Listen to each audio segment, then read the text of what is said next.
Christy, jeune Congolaise de 16 ans, retrouvée sans vie dans la salle de bain de l'appartement familial par sa mère, ses sœurs et le voisinage, après s'être ôté la vie par une influence TikTok. C'est là est le sujet de l'émission dont nous allons parler juste après le générique.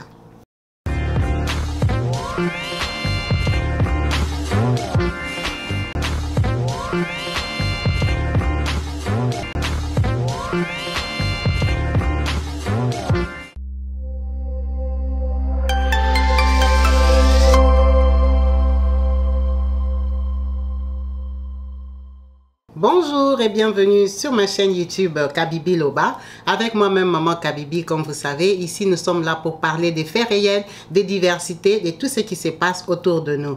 Donc si c'est la première fois que vous tombez sur cette chaîne par hasard en passant sur YouTube, n'hésitez pas à me rejoindre en vous abonnant et surtout à cliquer sur la cloche de notification pour être au courant des vidéos que je partage et surtout quand je suis en direct. Comme vous avez pu bien voir dans les titres, nous allons parler de ce sujet sensible qui concerne encore les réseaux sociaux et leurs influences. Pourquoi? Parce que cette jeune fille en photo et en vidéo que vous voyez, qui s'appelle Christy, est une jeune fille de France à qui est arrivé un gros drame. Pourquoi on parle de drame? Cette fille, il n'y a pas beaucoup de précisions sur l'état de sa famille en général. Parce que quand sa maman, qui est là en train de témoigner, elle parle que de ce qui est arrivé à sa fille. Mais dans ses dires, on n'a pas entendu parler d'un père. Elle a parlé d'elle et de ses 3 enfants, de ses 3 filles. Cette dame est en train de pleurer, en train de se reprocher, en train de culpabiliser et en train de lancer un cri d'alarme à toutes les mamans, africaines surtout, comme elle, qui ont des enfants d'un certain âge, qui ont des adolescents à la maison, qui sont sur tous les réseaux sociaux, qui sont influencés justement par les réseaux sociaux. Cette dame est dans le médical, donc elle est aide-soignante, elle s'occupe des personnes. Elle connaît tous les gestes des secours, elle a eu des formations, elle élève ses enfants. Pourquoi on parle des formations des secours? Parce qu'elle n'a pas pu secourir sa propre fille. Elle est influenceuse sur Facebook, sur TikTok et sur Instagram. Donc c'est une maman qui est sur les réseaux sociaux. En dehors de son travail, elle fait les réseaux sociaux comme la plupart de personnes. Pour s'occuper, pour voir, bon, on ne sait jamais, avec les réseaux sociaux, apparemment tu peux gagner 1 euro, 2 euros. Je peux en profiter pour rajouter ou arrondir les fins du mois, j'ai les enfants. Si ça donne, ça donne. Si ça ne donne pas, tu as au moins un travail parce que les réseaux sociaux, ça ne paye pas des millions aussi. Donc, il faut être prudent, il faut avoir ton travail. Ça veut dire que c'est ce qu'elle faisait. Peut-être elle le faisait aussi pour s'amuser. On n'a pas les détails de pourquoi elle le faisait. Mais sinon, elle est sur les réseaux sociaux. Ça veut dire que c'est une influence que quand toi-même tu influences aussi déjà ton entour. Tu influences tes enfants, ton mari si tu en as un. Tout le monde s'intéresse parce que ça fait un peu genre de voir des caméras, des micros dans la maison. Un bon matin comme ça, tu commences à parler. Il y a des gens qui te suivent. C'est attirant. Tout le monde s'est dit qu'il peut faire ça. Pendant que quand il commence, il s'est rendu compte que c'est très compliqué, très dur, ce n'est pas facile et que ça te change la vie. Beaucoup abandonnent. Comme peut-être vous qui me regardez avez aussi déjà tenté et vous avez abandonné. Donc cette dame, elle s'amuse un peu sur les réseaux sociaux. Ses filles aussi ont commencé à aller sur les réseaux sociaux.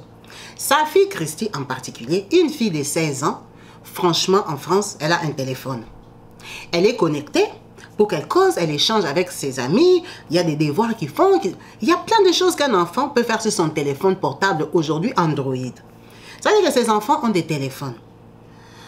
Sa fille, sur les réseaux sociaux, elle est aussi active. Elle est sur TikTok, elle est sur leur réseau à eux, parce que les enfants ne sont plus sur Facebook, c'est pour les vieux. Ils ont leur réseau à eux, leur Snap et tout ça. Pour elle, elle se disait que c'est comme tous les autres enfants. Pendant que sa fille est tombée sur des influences religieuses qu'elle a découvertes sur TikTok, que je ne vais pas mettre en photo ici parce que c'est genre une accusation ou une démonstration que c'est leur faute. Non. Elle a montré, mais moi je ne veux pas montrer. Cette dame a vu après sur le téléphone de sa fille qu'elle était tombée sur un groupe religieux européen, hein, pas un groupe religieux africain, qui faisait genre des prédications divines, mais qui dedans ramenait les enfants dans un genre secte. dans un genre lavage des cerveaux. Sa fille, par malheur, est tombée dessus. Elle a commencé à regarder, elle a été impressionnée et elle a commencé à les écouter. Elle dit, 2 mois avant, elle dit au mois de mars, fin mars, début avril, elle avait remarqué que sa fille avait un comportement bizarre. Sa fille n'était plus intègre dans la maison, elle était distraite, elle rêvait, elle prenait plus soin d'elle. Oui, une fille de 16 ans en France, elle met les cils, elle colle les ongles, elle veut être grande, elle veut être belle, elle veut être remarquable, les garçons la remarquent. 16 ans, vous-même vous voyez, les jeunes filles de 16 ans comment elles sont. C'est même elles qui apprennent à leur maman à se maquiller et tout ça. Parce qu'elles sont sur les réseaux. C'est ce que nous, on s'est dit qu'elles font. Elles regardent les maquillages, les ongles et tout ça. Leur musique des enfants, hein, des jeunes européens ici. Elles ont leurs activités. Leur téléphone et nos portables à nous, les mamans, c'est pas pareil. On regarde pas les mêmes YouTube déjà. Donc, elle, sa fille, elle se disait qu'elle avait cette vie-là. Pendant que sa fille avait déjà une influence. Sa fille a commencé à se négliger. N'arrangeait plus sa chambre, n'arrangeait plus son corps. Elle a même commencé à lui faire des remarques. Qu'est-ce qui se passe? Il y a un problème. Oh non, ça va. Oh non, ça va. Elle parlait de moins en moins avec elle et ses sœurs. Même avec ses sœurs, il n'y avait plus l'ambiance qu'il y a toujours eu dans la maison. Mais c'est une femme qui élève les enfants seule. Ça veut dire qu'elle doit travailler, elle doit faire les réseaux sociaux et tout ça. Elle a des jeunes filles dans la maison. Parce que son dernier enfant a 10 ans. Ça veut dire que les enfants sont grands. Si elle a 10 ans, peut-être l'autre a 14 ans et Chrissy avait 16 ans. Elle a des grands-enfants, elle ne va pas leur courir après. Christy, à 16 ans, elle pouvait cuisiner. L'autre aussi peut prendre soin. Les enfants d'ici, ils ont leur façon de s'alimenter que ça ne te casse pas la tête. Donc, elle pouvait vraiment être libre, faire sa vie comme elle voulait. Elle a remarqué l'isolement de Christy dans la maison. Elle lui fait la remarque, Christy dit qu'il n'y a rien. Elle aussi, elle a sa vie, elle continue sa vie normale. Jusqu'au mois de juin, où ce soir-là, elle est à la maison, elle dit à Christy d'aller chercher le plus jeune. Christy est partie.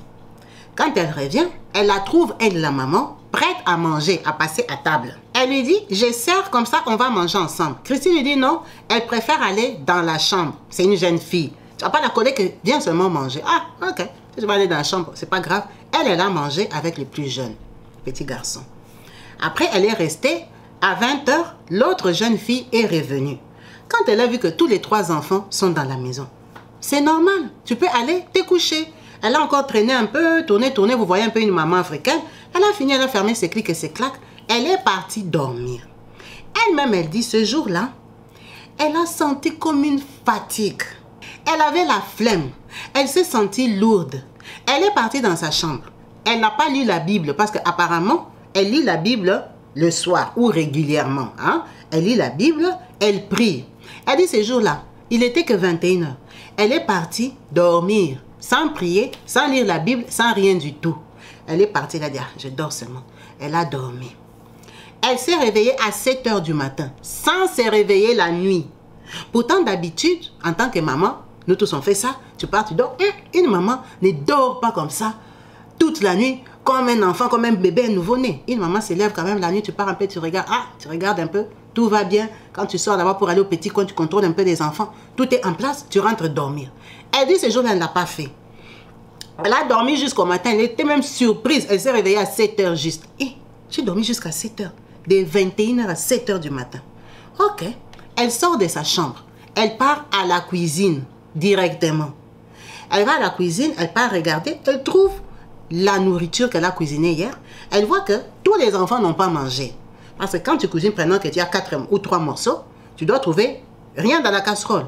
Elle trouve un morceau. Elle comprend que ce n'est pas tous les enfants qui ont mangé. Les jeunes filles, est-ce que, parce qu'elle a mangé des kebabs sur la route, elle a mangé quoi? Elle a dit, ah, ils n'ont pas mangé, c'est leur problème. Elle a fermé, elle a mis au frigo. Elle sort de la cuisine, elle part faire le sport dans sa chambre. Parce qu'elle fait tout dans sa chambre, parce que quand tu as les jeunes dans la maison, ils t'ont déjà arraché le salon. C'est déjà pour eux. Donc, elle a ses petites habitudes le matin. Quand elle se réveille, elle fait ses étirements. Comme c'est quand même une soignante, c'est physique et tout ça. Elle fait ça dans sa chambre.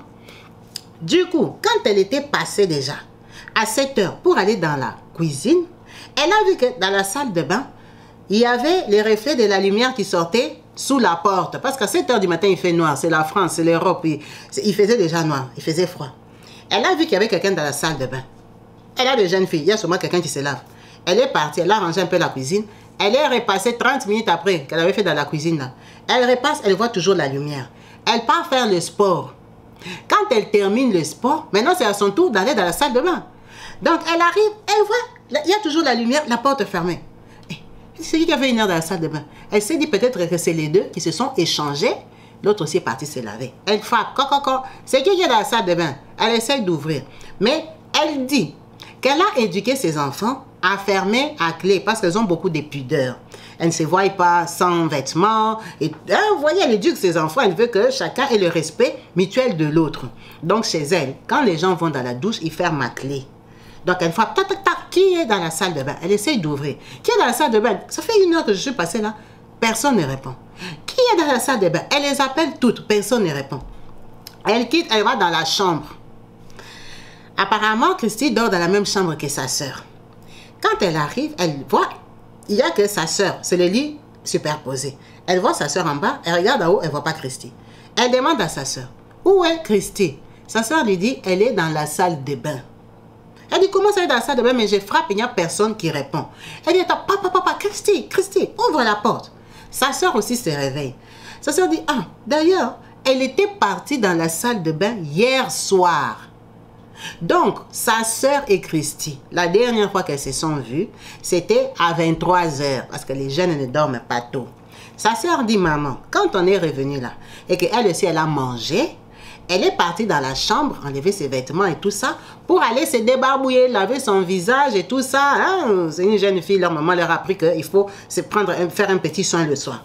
Elle est partie faire sa petite toilette. Quand elle est rentrée dans la chambre, Christy aussi, c'était à son tour d'aller dans la salle de bain. Donc, Christy aussi est partie pour décoller ses cils, se démaquiller, faire son petit soin. C'est la dernière fois que sa soeur l'a vue. Sa soeur est montée, elle s'est couverte, elle a dormi jusqu'au matin, elle ne s'est plus réveillée. Chaos technique. Le petit là-bas dans la chambre, le garçon, lui aussi, chaos technique, il a dormi toute la nuit. Personne ne s'est réveillé la nuit. Personne même est allé au petit coin. Personne. C'est comme ça que la maman panique. Elle dit, donc la dernière fois que tu l'as vu, c'est hier à 23 h. Donc la maman, elle est soignante. Elle se dit, peut-être l'enfant est tombé. Peut-être qu'elle a fait un malaise. C'est pour ça qu'on a parlé des premiers soins, des premiers secours. Parce qu'elle s'est dit, si elle s'est évanouie, je peux lui faire les premiers secours. Maintenant, elle ne savait pas si c'était le matin qu'elle s'était évanouie ou à 23 h. C'est comme ça qu'elle commence à frapper. Christy. Christy n'ouvre pas, Christy ne répond pas. La maman sort affolée, en panique. Vous savez, les mamans africaines, elles partent chez les voisins. Venez. Elle part tomber sur un voisin arabe là, avec qui ils causent bien, ils s'entendent bien. Le voisin dit, c'est quoi? Oh, pardon. L'enfant est tombé là-bas dans la douche. Je n'arrive pas à ouvrir, elle ne répond pas. Parce que tous les autres sont là, il n'y a que elle. Et sa soeur a dit qu'elle est dans la salle de bain. Les voisins essayent, en tant que garçon, dit, papa, pardon, casse seulement, casse. Parce que là, à 8 h, là, comment on va faire? Vous connaissez les garçons. Poum, le garçon casse la porte. Bien sûr que ça a alerté les autres voisins. C'est un appartement, les autres sont sortis. Quand tu es en panique comme ça, quand tu entres, tu ne fermes pas ta porte, les gens entendent les cris et tout ça. Quand ils entrent dans l'appartement comme ça, ils trouvent Christy sur le meuble. Sur le meuble, dans quelle position? Assise. Pourquoi? Christy, sur TikTok, elle avait regardé des vidéos. Il y avait un challenge. Un challenge de, tu prends ton foulard. On n'a pas dit le fil ou la corde. Non, foulard. Tu prends ton foulard, tu te mets ça au cou. Tu attaches bien. Ça peut être un pagne. Vous voyez, les foulards d'hiver ici qu'on achète, ils sont longs, hein. Parce qu'il y a des foulards qui font 1,50 m que tu peux vraiment bien tourner autour du cou. Comme ça, ton cou est bien protégé, ta poitrine. Donc, tu prends un foulard. Tu l'attaches bien en hauteur, hein. Tu l'attaches à ton cou. Tu mets la caméra, tu mets le téléphone, tu allumes, tu es en direct sur TikTok. Quand tu écris seulement challenge foulard, toutes les fourmis là viennent. Pium, ils branchent les yeux et les caméras commencent à te regarder. Quand tu mets, maintenant, toi tu montes sur la chaise, tu sautes. Vous voyez comment les gens font vrai là, hein? Parce que je ne peux pas dire ça sur YouTube. Tu prends, tu sautes. Maintenant, le challenge c'est de voir combien de temps tu peux tenir. Combien de temps tu vas tenir longtemps. Et puis après, tu t'assois. Ou tu descends, hein? Tu t'arranges pour que tu t'en sortes, quoi. Tu ne vas pas te laisser attacher comme ça jusqu'à la fin. Donc, tu dois mettre un meuble à côté ou quelque chose pour que tu puisses t'asseoir. Comme ça, on va voir que non, toi, tu avais fait 1 minute 30, l'autre a fait 30 secondes, elle a perdu. C'est un challenge pour rigoler. Rigoler. Ce n'est pas payant, hein? C'est challenge. Parce qu'on ne sait même pas si elle avait 10 000 abonnés sur TikTok, que TikTok l'a payé. Non, c'était pour rigoler. C'est TikTok pour rigoler. Donc, tu fais ça. Donc, elle a 16 ans. 16 ans, c'est une grande fille. Hein? À 16 ans, elle est partie faire les challenges là. C'est pour ça que quand elle a mis, elle a voulu tenir le plus longtemps possible. Après, quand elle s'est fatiguée, elle a voulu s'asseoir sur les meubles. Du coup, on ne sait pas si quand elle a voulu s'asseoir sur les meubles, c'était déjà trop tard ou quoi. Sa maman dit qu'elle l'a trouvé sur le meuble. Ça veut dire qu'elle s'était mise en position qu'elle pourra aussi s'asseoir. Mais est-ce que quand elle s'est assise sur les meubles, ça continuait à la tirer très fort? Est-ce qu'elle avait calculé que quand j'attache là, quand je m'assois sur les meubles, ça ne m'étouffe plus? Ça, maintenant, personne ne sait. C'est qu'on l'a retrouvée assise sur les meubles comme ça. Sans vie. Quand elle voit ça d'abord, que l'enfant s'est attaché avec le foulard, ça la dépasse, elle se demande pourquoi. Elle dit, si la porte n'était pas fermée, elle allait croire que c'est quelqu'un qui est en train de l'a attaché. Et là, c'est comme ça qu'ils ont trouvé son téléphone en position qu'il a regardé. Tout le monde comprend qu'elle est en train de se filmer. C'est comme ça que la maman prend avec sa soeur et tout ça, les voisins, ils ne comprennent pas. On appelle les secours, on appelle les pompiers, tout le monde arrive. Vous voyez, quand il y a un cas comme ça, c'est eux qui doivent venir trouver pour faire les constats. Parce qu'on peut vous attraper, vous arrêter. Il ne faut jamais que quand tu découvres quelqu'un sans vie, toi tu parles de toucher, de tourner. Non, non, non, non, non, non. Il faut le laisser, qu'eux-mêmes viennent faire le constat. Après seulement, eux-mêmes, ils vont détacher. Comme ça, ils ont fait les photos. Il y a les preuves que ce n'est pas toi. Parce que tu peux te retrouver dans des problèmes comme ça, trop rapides à vouloir aider les choses qui ne te regardent pas. C'est comme ça qu'on vient retrouver l'enfant, on prend l'enfant, on amène directement, on a fait les constats. Elle était déjà froide. Sa soeur même l'a touchée, elle dit que maman, elle est déjà froide. Cette maman a été ébranlée. Ébranlée par la mort atroce de sa fille. Ça s'est passé au mois de juin de cette année 2023. Mais elle a pris sur elle, elle a fait son deuil avec ses proches, les gens qui la connaissaient. Ça n'a pas fait le buzz sur les réseaux sociaux. Pourquoi on en parle aujourd'hui? Parce qu'elle n'arrive pas à guérir. Elle n'arrive pas à passer à autre chose. Elle n'arrive pas à se remettre. C'est pour ça qu'elle-même, elle a fait un direct sur ses réseaux sociaux pendant 3 heures. Pendant 3 heures où elle a tout déversé, où elle a parlé, où elle a pleuré, où elle s'est exprimée, où elle est en train de crier pour réveiller les autres femmes, les autres mamans. Ne soyez pas distraites. Elle a été distraite. C'est elle-même qui dit. Elle le reconnaît. En fait, elle est même en train de se culpabiliser de vouloir porter le chapeau. C'est comme moi, personnellement, je pense qu'elle ne devrait pas porter le chapeau parce que c'est vrai que Chrissy avait 16 ans, on va dire mineur, mais ce n'est pas de la faute de la maman quand même qu'elle est passée à l'acte. Cette maman dit, son remords est qu'elle pense qu'elle n'avait pas été attentive. Elle passait sa vie elle-même au travail et sur les réseaux sociaux parce qu'elle estimait qu'elle avait des grands enfants qui s'entendaient. À l'œil nu comme ça, elle voyait que sa maison était bien. C'est une maman qui elle-même reconnaît qu'elle brillait. Donc, ça veut dire qu'elle pensait que sa maison était bien. Mais là où elle se reproche est que, quand elle a vu sa fille changer, elle n'a pas fait l'accent sur ça. Pourquoi? Elle dit que cette semaine-là, Christy lui avait envoyé, lui avait partagé une vidéo où il y avait des chats, les chats qui pleuraient. Bon, ça revient à la superstition africaine. Mais c'était une vidéo qu'elle avait trouvée bizarre. Ça lui avait fait un genre, ça lui avait fait froid. Des chats qui pleuraient, des chats qui pleuraient, des chats qui pleuraient d'une façon que ça lui a fait bizarre. Des chats qui pleurent comme ça, pourquoi? Elle a effacé la vidéo. Point. Bon, par rapport à la superstition africaine, elle s'est dit que c'était un signe. C'était un signe parce qu'en Afrique, quand les chats pleurent, on dit que ça annonce le deuil. Quand les chats viennent pleurer à ta fenêtre et tout ça, on dit que quelqu'un va mourir. Ça, c'est la superstition africaine. Donc, elle, c'est maintenant qu'il y a eu le drame qu'elle y pense. Sur le coup, elle n'avait pas pensé à ça. Elle dit même pour ça, elle aurait pu être attentive, s'élever en prière, faire des prières, des combats, de tout ça, de tout ça. Vous voyez, c'est dans ce sens-là qu'elle le dit. Elle dit qu'elle n'avait pas prêté attention à ça. Ça lui avait fait seulement bizarre, froid au dos. Après, elle a laissé passer. Après, elle dit, ce soir-là, elle n'a pas prié. Pourtant, souvent, elle prie dans sa maison. Parce qu'elle s'est dit, peut-être, si j'avais prié ce soir-là, ça aurait pu ne pas arriver. Peut-être que Dieu m'aurait protégé. Peut-être que. Mais ça, c'est parce que quand un drame est déjà arrivé et qu'on s'en veut, on commence à se coller les responsabilités. Ce que moi, je pense qu'elle ne devrait pas faire. Elle ne doit pas se coller cette responsabilité-là. C'est arrivé parce que Christy était sous emprise. Parce que c'est après qu'elle allait rester le téléphone de sa fille.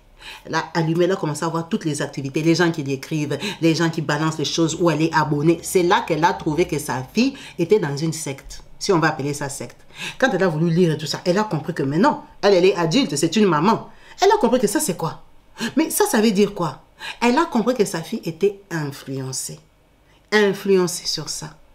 Donc, est-ce que c'est ces influences-là qui l'ont poussée à aimer des challenges comme ça sur TikTok? Parce que ce challenge-là ne vient pas de cette secte-là. Non, non, non, non, non.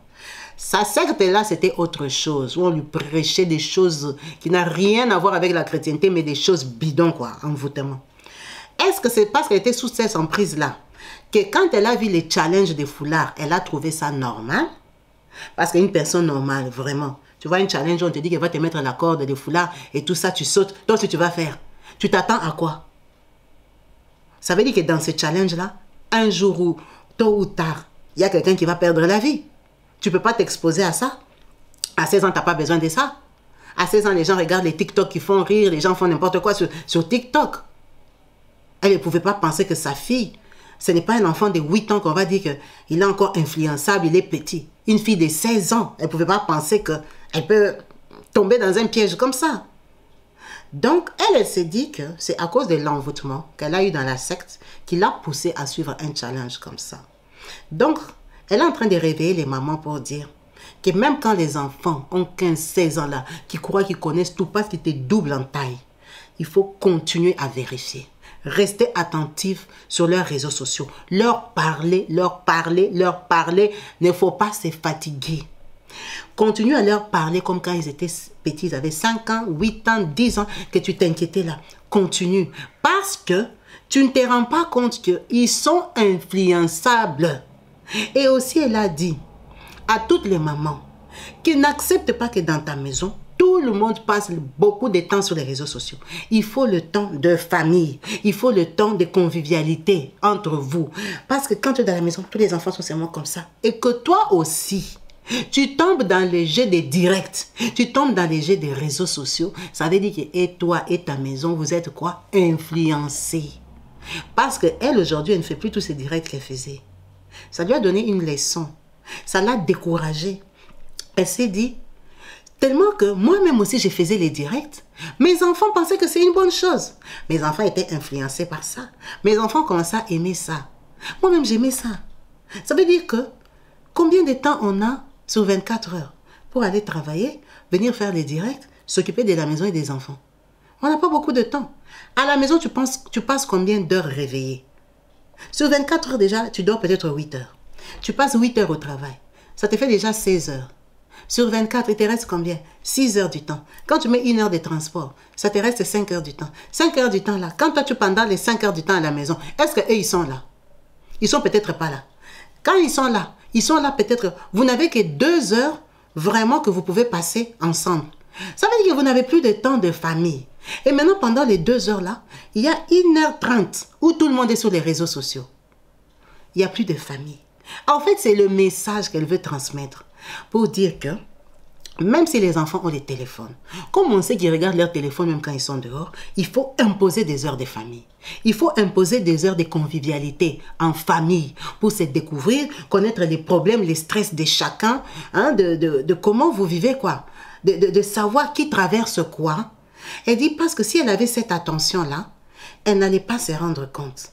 Et aussi, si elle faisait la prière le soir même avec ses enfants, moi, Kabibi, je vais aller plus loin à dire que si elle avait même instauré, c'est que j'encourage à tous les parents, un moment de prière le soir avec les enfants, même si c'est 10 minutes seulement, sur 24 heures, tu leur prends 10 minutes que tu imposes dans ta maison, que aussi longtemps que c'est ma maison.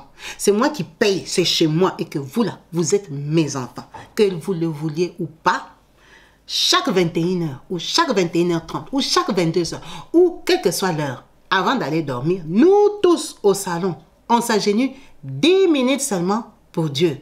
on prie tous ensemble, on va dormir. Elle pense que cette influence-là n'allait pas être dans sa maison.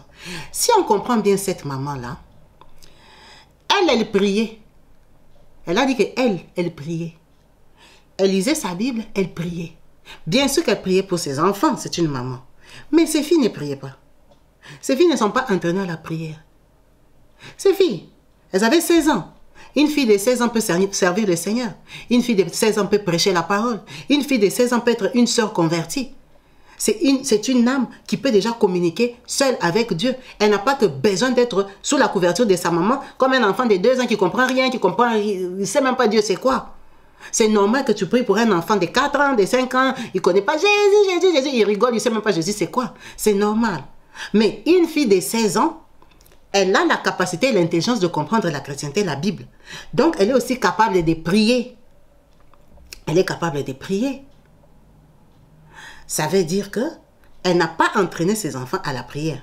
Parce que Christy, si elle priait avant d'aller dormir, elle ne peut pas finir de prier et puis se lever, aller commettre un acte comme ça. Non. Déjà, si elle priait, elle ne pouvait pas être influencée par cette secte-là. Bref, même si elle était déjà influencée. Je pense que, et elle aussi la maman pense que, ça aurait pu retenir. Ça aurait pu faire éviter la catastrophe. C'est pour ça que cette maman parle et pleure. C'est pour ça qu'elle demande aux autres de ne pas faire ce qu'elle a fait. Elle s'en veut terriblement. Elle a déjà porté toute la faute de la disparition de sa fille sur sa tête.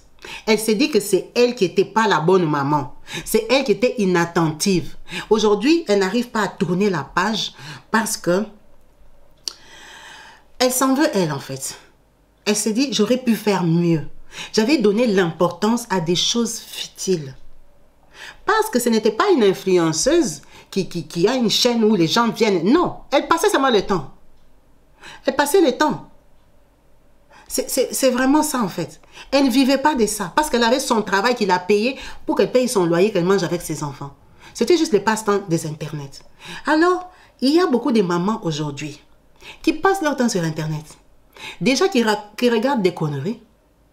Ça ne les instruit pas, ça ne les édifie pas, ça ne rajoute rien dans leur savoir. Ça rajoute que les blablabla, blablabla, des Congosa, bêtes, des... Voilà. Et ce n'est pas mauvais, hein? C'est une distraction. Mais que ça ne te prenne pas tout le temps de ta maison, tout le temps de ta famille. Que ça ne te prenne pas tout ce temps-là. Parce que même nous qui faisons des vidéos, on a des temps, on cuisine, on cause, on mange avec nos maris, nos enfants. On fait nos vies. On va au travail, on revient, on repasse, on lave, on fait la vaisselle. Mais on a quand même 1 heure ou 2 pour faire une vidéo, puis basta. Tu ne vas pas passer ta vie à faire des vidéos. Mais non. Mais non, tu n'as plus de vie. Si tu passes ta vie à te filmer, tu n'as plus de vie. Donc, si même nous, là, comme moi, je parle de moi, je peux aller au travail, venir chez moi, faire le ménage, faire tout, repasser, cuisiner et tout ça. Donc, je ne vois pas pourquoi quelqu'un qui me suit va passer sa journée à regarder que des vidéos, quand il quitte chez Kabibi, il part chez tel, il part chez tel. À la fin de la journée, tu as quoi? Rien du tout. Tu peux écouter les vidéos comme celles que nous on fait là. Tu n'as pas besoin vraiment que de t'asseoir, commencer à regarder. Tu peux aussi mettre, tu fais autre chose, tu regardes 2 minutes, tu pars. C'est comme ça que les gens regardent et que nous-mêmes aussi, on suppose que vous regardez. Parce que même moi-même aussi, je regarde les vidéos des gens. Ça veut dire que je ne m'assois pas 4 heures de temps, 5 heures de temps devant la télé pour regarder des vidéos. Non, je fais mes trucs, j'écoute. On met le volume fort, on fait l'aspirateur, on fait tout. On regarde les vidéos. Mais maintenant, si les vidéos doivent te prendre tout le temps des familles, franchement, ça n'a plus de but. Ça n'a plus de but de regarder les vidéos. Ta vie, ce n'est pas YouTube. Ta vie, ce n'est pas Internet.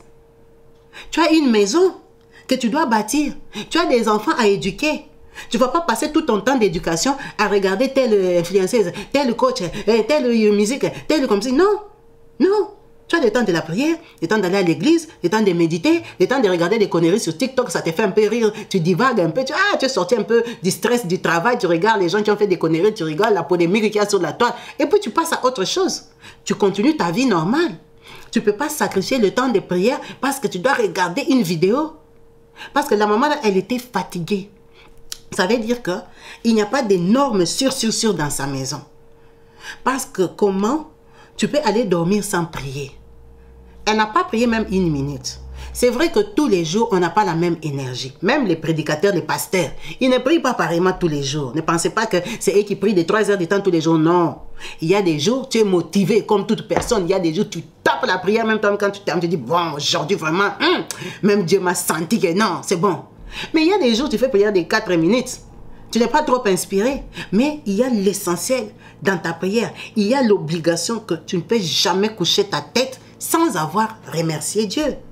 Maintenant, ces prières-là que les gens négligent, que parce que c'était 2 minutes et demie, parce que c'était seulement pour remercier Dieu, tu négliges, tu dis, ah, même ça là, ça fait quoi, je dors seulement, c'est la même chose. Ce n'est pas la même chose.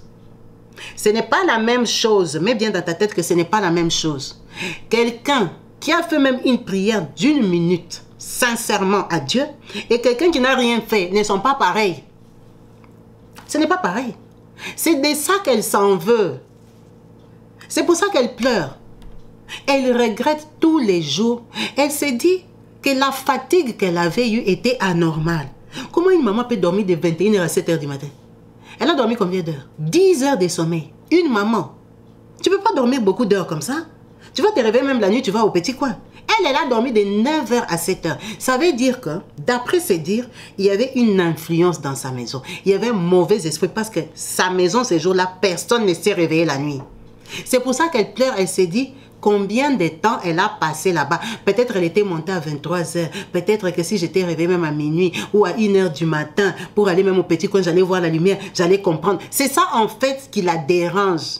C'est ça. Elle s'est dit si on l'avait retrouvé peut-être même 3 heures plus tôt. Peut-être. C'est les peut-être là qui la culpabilisent. Elle s'en veut d'avoir dormi toute la nuit. Elle a dit, elle a dormi KO. KO. Elle était étonnée elle-même le matin quand elle s'est réveillée. Et tous les enfants ont dormi KO. Ça veut dire quel esprit était entré dans sa maison. Pour déjà les endormir et prendre Christy, l'amener dans la salle de bain, l'envoûter jusqu'à l'accompagner à commettre l'irréparable. C'est pour ça qu'elle dit, si elle avait prié ces jours-là, peut-être l'esprit-là n'allait pas entrer dans sa maison. Que ça soit un réveil pour toute autre maman qui néglige certaines choses. Ah, j'avais prié le matin. Ah, Dieu lui-même, il sait. Ah, que Dieu réponde d'abord à mes anciennes prières. Non. La prière d'hier n'est pas la prière d'aujourd'hui. Ton alliance, ta communion d'hier avec Dieu, il faut l'entretenir. Ça s'entretient. Les gens qui ont les conditions, qui font des fétiches et tout ça, ils ne sautent jamais leurs fétiches parce qu'ils savent que si je saute seulement ce que je devais faire, ça peut se retourner contre moi. Alors si tu prends la chrétienté comme ça, tu te dis que si je saute la prière là, on va me récupérer. Tu ne vas pas jouer avec la prière. Tu sais que tu as déjà fui ta famille des sorciers, fui tes amis, tes anciennes fréquentations, tes fétiches que tu faisais avant. Tu sais que tu as déjà fui, tu as déjà bloqué tous tes marabouts, tous tes sorciers, tous tes féticheurs que tu as appelés. Tu as déjà bloqué, tu as fui, tu as dit je suis devenue chrétienne. Maman, ne saute pas. Mets-toi une discipline. Bien sûr, on sait que Dieu est fidèle. Dieu peut nous comprendre parce que Dieu est amour. Dieu n'est pas comme l'ennemi qui est là seulement pour te persécuter. Non, Dieu est amour. Mais, si quand tu étais dans le monde, tu respectais tes conditions, impose-toi aussi de respecter tes prières. Ça ne te coûte rien. Ça ne te coûte rien. Ce côté-là, beaucoup de chrétiens ont une faiblesse. C'est ça qui fait la force des musulmans. Et ils respectent leurs prières. S'ils n'avaient pas prié le matin, à midi et tout ça, ils vont rattraper toutes ces prières. Ça, c'est un truc qui a toujours... Moi, ça m'a toujours impressionné. Ils respectent leur nombre de prières. Ils ne jouent pas avec ça. C'est des gens qui considèrent la prière, c'est spécial. C'est quelque chose qui a de l'impact et de la valeur dans leur vie. Mais maintenant, dans la chrétienté, comme il y a la liberté, c'est pour ça qu'il y a des chrétiens qui ne prient pas. Il y a des chrétiens qui se réveillent depuis le matin, jusqu'à 23h, c'est hey, maman, aujourd'hui je n'ai même pas prié. Tu ne verras pas ça chez un musulman. Bon, un vrai musulman, un musulman pratiquant, parce qu'il y a des aventuriers aussi, c'est ses parents qui sont musulmans, lui, ils jouent rigolo. Mais un vrai musulman qui s'identifie musulman, il va faire ses prières. Il va faire ses prières. Mais les chrétiens ont la négligence. Parce que c'est comme si, tu fais comme tu veux. Comme ce n'est pas détaillé, il n'y a pas le nombre d'heures à prier, il n'y a pas le nombre de minutes, il n'y a pas de prières imposées. C'est pour ça que les gens ne prient pas. Parce que je pense que l'homme, en fait, il aime être obligé. Si on avait obligé aux chrétiens de prier matin, midi, soir, ils allaient prier. Mais comme ce n'est pas obligé, on te donne le libre arbitre de choisir Dieu, de t'adresser à lui, de l'invoquer, de le prier. Mais tu ne fais pas. Tu n'as pas le temps. Tu as le temps de regarder Kabibi chaude. 1 heure du temps. Tu n'as même pas 5 minutes. 5 sur 24 heures à prier. Ce n'est pas normal. Ce n'est pas ce que moi je vous demande. Si tu peux regarder la vidéo de Kabibi 1 heure. Maman, même 5 minutes avant de dormir. 5 seulement. Bon, 5 c'est beaucoup. 2 minutes. 2 seulement. 2 déjà. Tu peux dire beaucoup de choses. Surtout les gens qui parlent vite comme moi. Blablabla. 2 minutes, tu vas dire déjà beaucoup de choses. 2 minutes sincères dans la présence de Dieu. Tu n'as pas. Mais tu as regardé Kabibi Show 1 heure du temps. Tu as regardé la musique 2 heures du temps. Tu as regardé le théâtre 3 heures du temps. Maintenant, 2 minutes, tu n'as pas. Parce que ce n'est pas imposé. Et ça, beaucoup de gens le font. C'est pour ça qu'on ne peut pas condamner cette maman. On ne peut pas la condamner parce que les gens même qui regardent sa vidéo savent qu'eux-mêmes aussi font pareil. Ils vont dormir, ils n'ont pas prié. Ils ne protègent pas leur maison. Ils ne protègent pas. Les mauvais esprits viennent entrent dans la vie des enfants que tu n'as pas entraîné à la prière. Parce que Christy avait l'âge de prier toute seule. Bien sûr que sa maman peut aussi prier pour elle, mais dans cette maison-là, un enfant de 10 ans qui est normal, qui n'a pas de problème de retard, tu peux l'entraîner à la prière. S'il ne connaît pas, tu lui apprends même la prière au nom du Père et du Fils et du Saint-Esprit et tout ça. Tu lui apprends la prière de la Bible. C'est facile. C'est même pas 1 minute. Tu apprends ça même à ton enfant de 5 ans, de 6 ans. C'est la prière. Tu sais que quand il va grandir, il va avoir ses propres mots. Hein? Tu lui apprends. Parce que si Christy, elle-même, elle avait prié, personne n'allait venir l'envoûter. La prière, c'est la prière. La prière sincère, c'est la prière. Attention. Ce n'est pas parce qu'elle est kilométrique, c'est la prière. L'intention, la volonté, tu t'adresses au Créateur. Donc, il faut en tenir compte. Quand tu as choisi un camp, il faut rester correctement dans ces camps-là. Avec les normes de ces camps-là. Tu es chrétien, il faut te comporter comme un vrai chrétien. Pas un chrétien de tantôt plutôt. De Dieu va me comprendre. Non, non, non, non. La maman ici, elle regrette beaucoup. Elle transmet ce message. Vraiment pour que ça réveille une maman. Prenons conscience. Hein? Je me mets dedans, prenons conscience parce que nous sommes des êtres humains. On a des faiblesses, on a des temps forts, on a des temps faibles. Mais prenons conscience, c'est très, très important. Merci beaucoup à vous tous d'avoir suivi cette vidéo jusqu'à la fin. Restez branchés et connectés sur ma chaîne YouTube. Peace and love chez vous. Bye.